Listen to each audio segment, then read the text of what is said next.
Bonsoir, je suis Nicolas Mayer, le fondateur de la société Mustanga, créateur d'applications mobiles natives. Je vais vous révéler un petit secret de Polichinelle. Créer des applications mobiles, c'est quelque chose de complexe, de très complexe, beaucoup plus que de créer un site web. Pourquoi Aujourd'hui, vous savez tous que est sorti le dernier iPhone 10, il y a les iPhone 8, 8S, il y a des Samsung Galaxy Note, il y a encore sur le marché des iPhone 4. Vous avez des petits téléphones, des grosses tablettes, des phablettes. Au-delà de tout ça, vous avez tout ce qui est les problématiques réseau. J'ai du réseau, j'ai pas de réseau. Et le plus compliqué, j'ai peu de réseau. Qu'a vécu chez un client de mon ancienne vie professionnelle.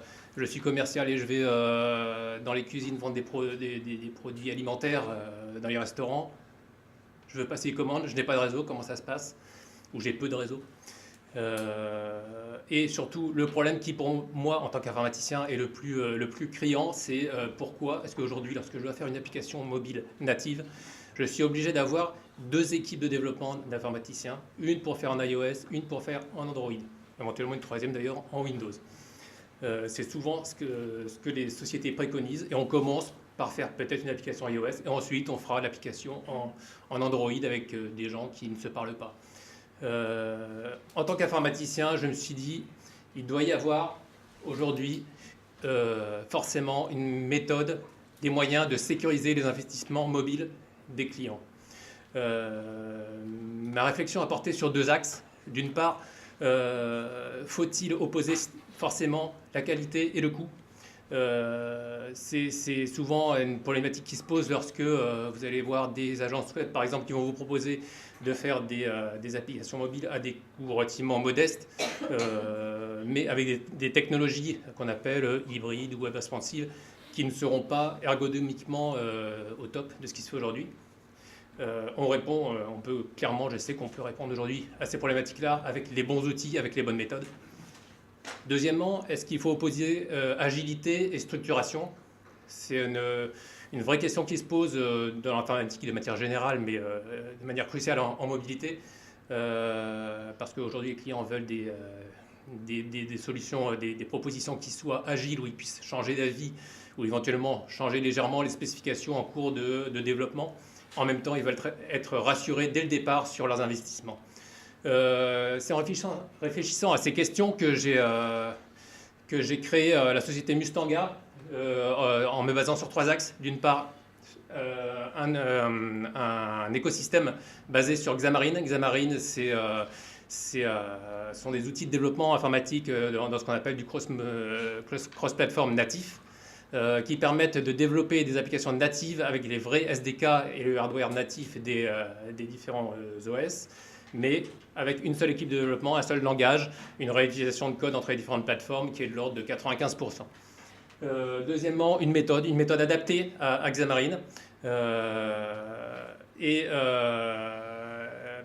troisièmement, une équipe qui, par essence, à mon avis, doit être forcément une équipe de passionnés, de développeurs mobiles qui aiment ce qu'ils font et qui sont formés en permanence. L'aspect formation au sein d'équipe est pour moi essentiel. Et certification et tout ce qui va autour. Aujourd'hui, le marché de la mobilité, il y a un potentiel énorme. Je ne vais pas m'étendre sur le sujet, mais clairement, mon ressenti personnel, c'est que notamment sur les applications métiers, tout ce qui est CRM, ERP, il y a aujourd'hui énormément à faire parce que ce qui existe sur le marché aujourd'hui n'est pas véritablement satisfaisant.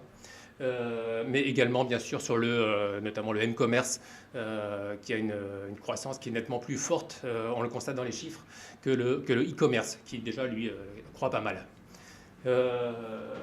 L'analyse du marché, de la concurrence. La concurrence aujourd'hui elle est très large au niveau des technologies. Il y a énormément de technologies.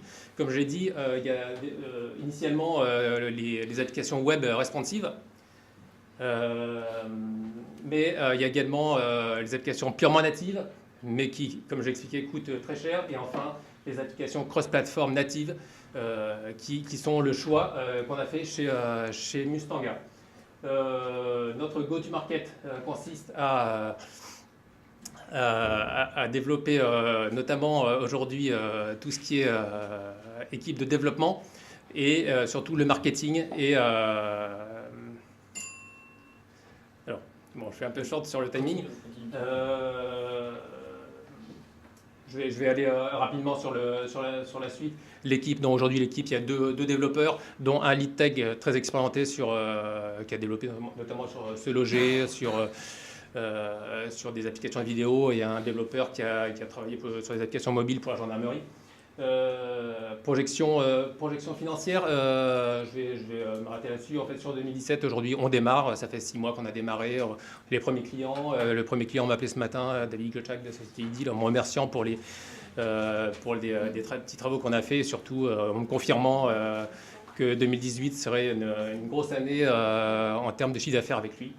2018, voilà, des projections sur 200 000 € avec recrutement de quelques développeurs et surtout un commercial. Et 2019, après, qu'on espère développer très correctement avec 10 personnes. Voilà, je vous remercie.